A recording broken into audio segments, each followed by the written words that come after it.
Haleluya, haleluya, haleluya. Salam sejahtera di dalam kasih Tuhan kita Yesus Kristus, keluarga besar Jemaat GPDL Sadai Magelang, dan juga Bapak Ibu yang menyaksikan dan mengikuti renungan saat ini. Kita bersyukur kepada Tuhan, saya yakin dan percaya, sekalipun hari-hari yang kita lewati, hari-hari yang sulit, tapi kita bisa melihat betapa Tuhan baik dan campur tangan dalam kehidupan kita. Saya harap kita akan tetap terus berserah kepada Tuhan dengan doa kita, dengan penyerahan kita kepada Tuhan untuk dapat melihat campur tangan Tuhan dari semua yang terjadi di hari-hari ini. Puji Tuhan.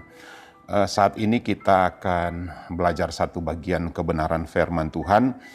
Kita sudah sampai di pembacaan kitab Hagai. Saya juga berharap Bapak Ibu dapat mengambil bagian dan kesempatan untuk dapat membaca kitab Hagai ini. Khusus hari ini kitab Hagai pasal 1 dan Hagai pasal 2. Tidak banyak ayat di dalamnya. Saya pun akan membaca kitab Hagai pasal 2, ayat yang terakhir atau ayat yang ke-24. Ada hal yang sangat menarik di sana. Satu ayat ini berkata begini. Pada waktu itu, demikianlah firman Tuhan Allah semesta alam. Aku akan mengambil engkau, hai Serubabel bin Sealtiel, hambaku.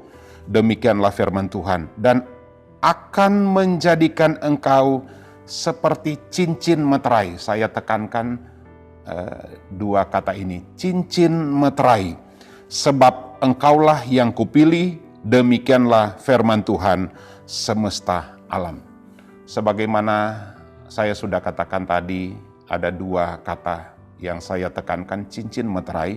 Demikian juga itu akan menjadi renungan bagi kita saat ini. Cincin meterai. Tapi kita akan melihat dulu sebenarnya apa yang terjadi di tengah-tengah umat Tuhan.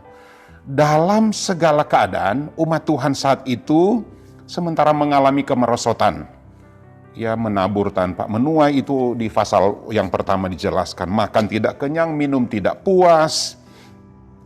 Kalau mereka menyimpan itu seperti menyimpan di pundi-pundi yang lobang. Dari hal yang jasmani dan hal yang rohani adalah ya, keadaan bait Allah lagi terjadi reruntuhan, bait Allah dalam kondisi yang rusak, ya, alat-alat dalam bait Allah juga dijara, diambil, dicuri, dan ini yang terjadi di zaman Hagai, Nabi Hagai. Dan ayat yang kita baca dijelaskan secara spesifik, Tuhan memilih Serubabel bin Sealtiel untuk dijadikan sebagai cincin meterai. Tentu ada arti di balik kata cincin meterai. Tuhan akan membuat Serubabel. Serubabel ini adalah seorang yang dipercayakan untuk menjadi bupati. Jadi menjadi pimpinan daerah di Yehuda, kerajaan Yehuda. Mari kita akan belajar tentang cincin meterai ini. Seperti apa cincin meterai? Yang pertama, cincin meterai itu sebagai alat untuk mensahkan segala sesuatu, mensahkan sesuatu.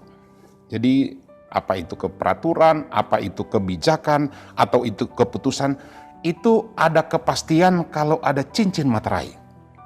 Kita ingat cerita dalam kitab Ester pasal 3 ayat yang ke-10, ketika Haman yang akan memusnahkan bangsa Israel, Haman meminta kepada raja untuk mensahkan dengan memakai cincin meterai. Dengan cincin meterai untuk mensahkan peraturan. Jadi mari kita baca Ester pasal 8 ayat 8 berkata begini. Tuliskanlah atas nama raja apa yang kamu pandang baik tentang orang Yahudi, dan meteraikanlah surat itu dengan cincin meterai raja. Karena surat yang dituliskan atas nama raja dan dimeteraikan dengan cincin meterai tidak dapat ditarik kembali. Jadi cincin meterai itu adalah alat untuk ada kepastian, tidak bisa dirubah-rubah. Jadi cincin meterai itu hal yang pertama. Yang kedua, cincin meterai itu sebagai tanda untuk tidak dapat diganggu-gugat. Jadi sebagai tanda tidak dapat dirubah-rubah. Ya, kita ingat juga cerita dalam kitab Daniel, itu cincin meterai. Ada cincin meterai juga di sana. Keputusan raja, di mana Daniel, Sadrak, Mesak, Abednego harus dimasukkan ke dalam dapur api. Daniel harus dimasukkan ke gua singa, dipakai cincin meterai.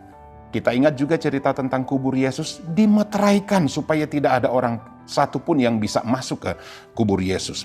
Yang ketiga, cincin meterai itu sebagai tanda pemilikan. Bapak Ibu, ketika kita menikah dimeteraikan dengan cincin. Ada cincin sebagai tanda kepemilikan. Ya, kita ingat juga cerita dalam Lukas tentang anak yang hilang. Ketika dia akan kembali, termasuk yang akan dikenakan, disuruh dikenakan oleh orang tuanya kepada pegawai-pegawainya, dikenakan kepada anak yang hilang ini adalah cincin meterai. Tanda kembali, tanda pemilik. Arti rohani yang dapat kita terapkan dalam hidup kita tentang cincin meterai ini. Yang pertama, sebagaimana Tuhan memilih dan memakai Zerubabel sebagai cincin meterai, demikianlah kita akan dipakai oleh Tuhan. Untuk apa? Untuk menjadi saksi, untuk menjadi terang, untuk menjadi garam di dunia ini. Artinya begini, cincin meterai itu dengan adanya cincin yang dimeteraikan di dalam kehidupan kita oleh kebenaran firman Tuhan, keberadaan kita di dunia ini akan menyatakan bahwa firman Allah itu ya dan amin. Amin, puji Tuhan. Jadi keberadaan kita akan mensahkan bahwa firman Tuhan itu ya dan amin. Keberadaan kita mensahkan firman Tuhan. Alkitab, berita firman Tuhan. Yang kedua, cincin meterai itu sebagai jaminan bahwa kita ini adalah anak Tuhan. Jadi kita dimeteraikan. Dimeteraikan oleh apa? Roh Kudus. Jadi tanda kepemilikan. Kita milik Tuhan. Jaminannya ada Roh Kudus di dalam kehidupan kita. Itu dalam Efesus pasal pertama ayat 13 dan 14, di sana dikatakan mendengar firman Tuhan, dan ketika kita percaya kepada Tuhan, maka Roh Kudus akan memeteraikan kita dan kita ini menjadi miliknya Tuhan. Jaminan adalah Roh Kudus ada di dalam kehidupan kita. Yang ketiga, ya, aplikasi praktis tentang cincin meterai ini adalah kita tidak dapat dipisahkan dari Yesus. Kita tidak akan berpisah dengan Yesus dimanapun kita pergi berada. Ingat di dalam Roma pasal 8 mulai ayat yang ke-30 di sana, siapakah yang dapat memisahkan kita dari kasih Kristus? Karena kita ada miliknya, maka kita tidak akan dipisahkan oleh kasih. Apapun yang terjadi di hari-hari ini, tidak ada yang dapat memisahkan kita dari kasih Kristus. Penindasan, ada ketelanjangan, masalah dan persoalan. Tidak ada yang dapat memisahkan kita dari kasih Kristus. Cincin meterai. Ingat, hari ini kita belajar, kita ini adalah cincin meterai-nya Tuhan selama kita ada di dunia ini. Artinya dengan keberadaan kita, kehadiran kita, perbuatan kita, perkataan kita akan mensahkan, dalam arti apa yang dikatakan oleh firman Tuhan betul. Kita kuat di masa sukar, betul. Kita tetap harus menjadi berkat, amin. Dan orang akan berkata betul. Apa yang difirmankan, ya dan amin. Karena keberadaan kita. Kedua, karena Roh Kudus yang ada dalam hidup kita. Mari kita minta di hari-hari ini, mungkin Bapak Ibu sementara bergumul untuk kebutuhan ekonomi, pekerjaan, keuangan, apalagi. Tapi mari kita minta Tuhan, penuhkan saya dengan Roh Kudus hari-hari ini. Kekuatan Roh Kudus mampukan saya untuk tetap dapat menjalani, bahkan tetap menjadi saksi bagi orang lain.